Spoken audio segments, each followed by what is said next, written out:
Okay, huling araw ng September, Tuesday, September 30 ngayon. Bali, nakapagatid na tayo ng gamit ni Pixar sa utol ko kasi may training sila mamaya ng baseball. At sa awa ng Diyos, tapos na yung mga bagyo, no? Maganda yung naging week natin ngayon, walang bagyo. Pero may ulan pa rin, di naman mawawala yon. Pero ang importante, wala na tayong bagyo, kaya tuloy-tuloy na ulit yung schooling ni Pixar, no? So yun, naghatid tayo kanina sa bahay ni Utol, baseball gamit niya dahil balik training sila mamaya. Tapos susunduin na lang natin mamaya si Pixar sa sa training niya. After training na pa tayo napapost pa tayo So eto, kaka-deliver lang din natin ng itlog, tapos na yung task natin dyan. At ngayon mag-workout naman tayo. So itong nakaraang weekend, yan, sobrang naging busy tayo dahil umattend tayo ng anong tawag doon, binyag ng pamangkin ni Tinsel, bali anak ni Bayaw. So sobrang sarap ng pagkain, nag-take out pa nga kami. So may take out food tayo, ang daming pagkain, basta nakapag-take out tayo. So tapos kahapon Monday, yun nga, back to normal tayo, back to school si Pixar. And yun, Tuesday na ngayon. Mabilis na talaga ang panahon dahil tomorrow October 1 na. Pero hindi pa natatapos ang mga celebration dyan, no? Sa buwan ng October, yan, magbe-birthday yung pamangkin ko, anak ni Utol, birthday ni Papa. May birthday din sa side ni Tinsel. So panay kain pa rin. Kaya ayun, bukod sa mga ginagawa nating task, hindi talaga natin nakakalimutan mag-workout para makakain pa rin tayo ng masasarap na pagkain. Ayun, drive muna tayo. Ganda ng weather natin, maaraw. So hopefully magtuloy-tuloy na to. Though paminsan-minsan may mga biglang buhos ng ulan, pero hanggang doon na lang yun. Again, sabi ko, importante wala nang bagyo. Sana tapos na yung bagyo, no? Ang daming naging bagyo itong September. So ang dami ring beses na postponed or canceled yung klase ni Pixar. Even yung mga nagtatrabaho, 'di ba? Natitigil yung pagpasok nila sa trabaho kasi nga baha yan.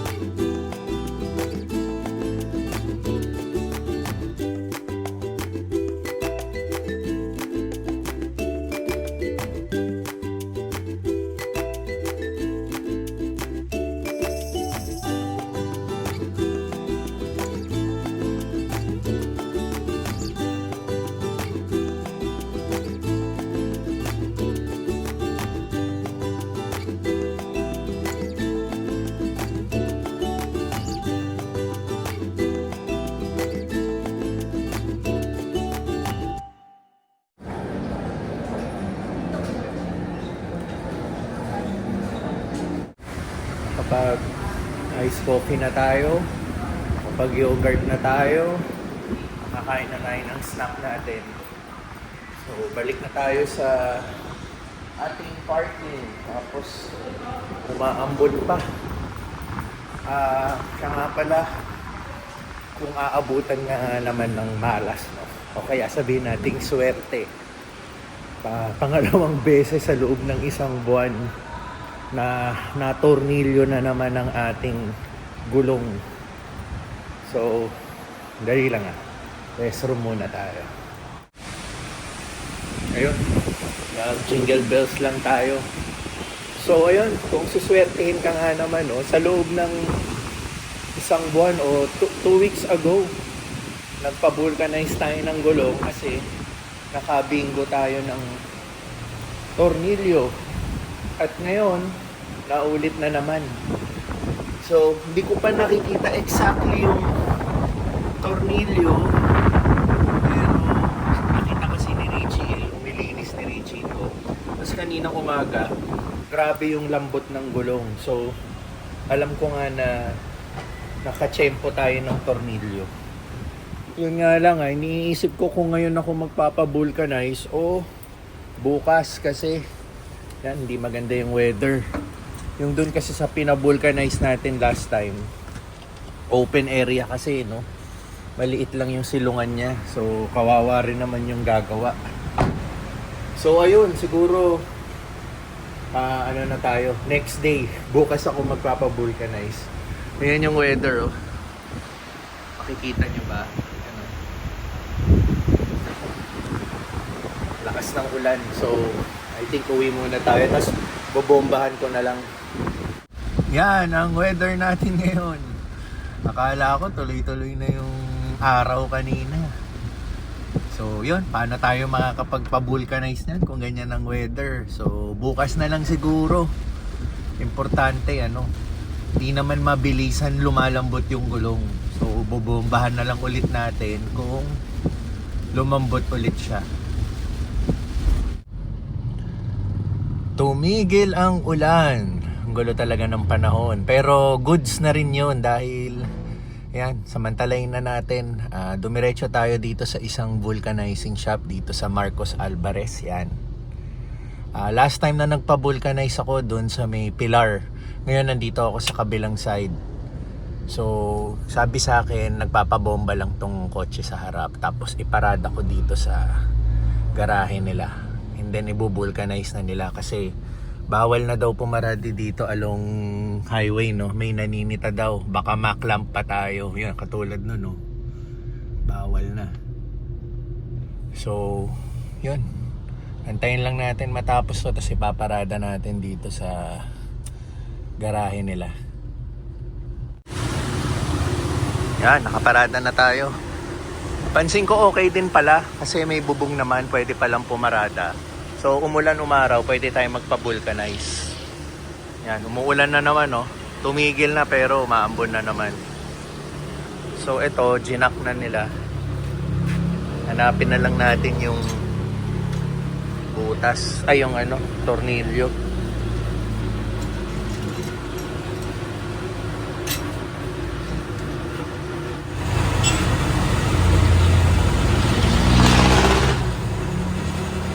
Ba yung ano, nakadali na naman eh.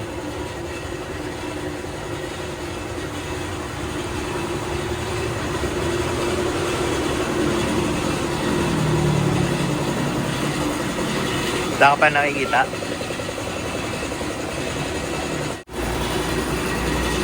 Sabi ni Richie, tornilyo, nakita niya eh.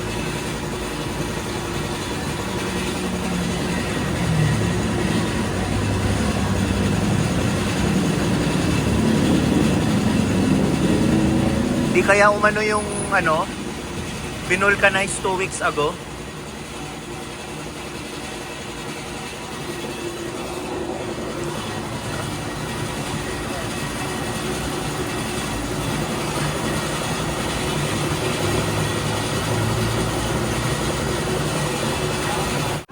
Yan, nakita mo yung chalk na yan. Yan yun eh.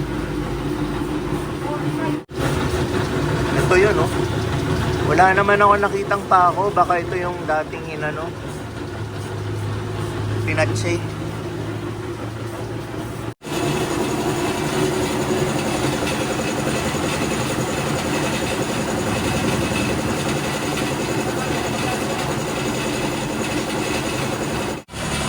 Bago nga yung butas. Pero walang pako eh.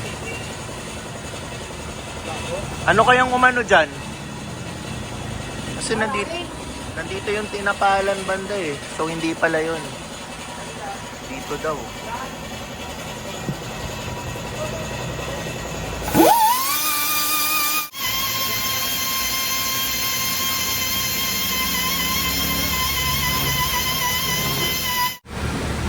Ayun, ang posible daw nangyari, na tornilyo na to at napako.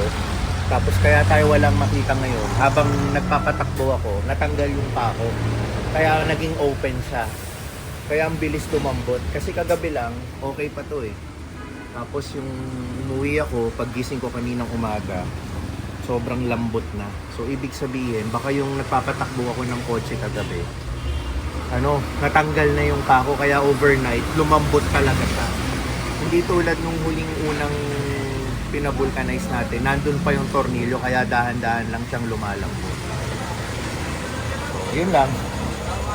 So ngayon pinapatch na ulit. Nilagyan na ulit ng bagong patch. Ayan. So, dito na lang iaano yan. Ididiin. Sinante tulol to ano din. Ganyan siya, parang yung patch niya pinapainit, dinidikit talaga. Makina siya yan. May saksakan eh. Konektado yung saksakan niya. Kuryente. So marami ring nabutasan. Mga pako rin. Mga buenas. Lahat kami buenas.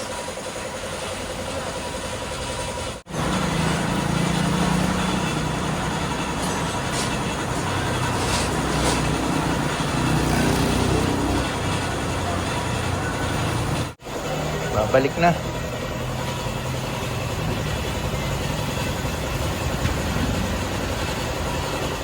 Tapos na.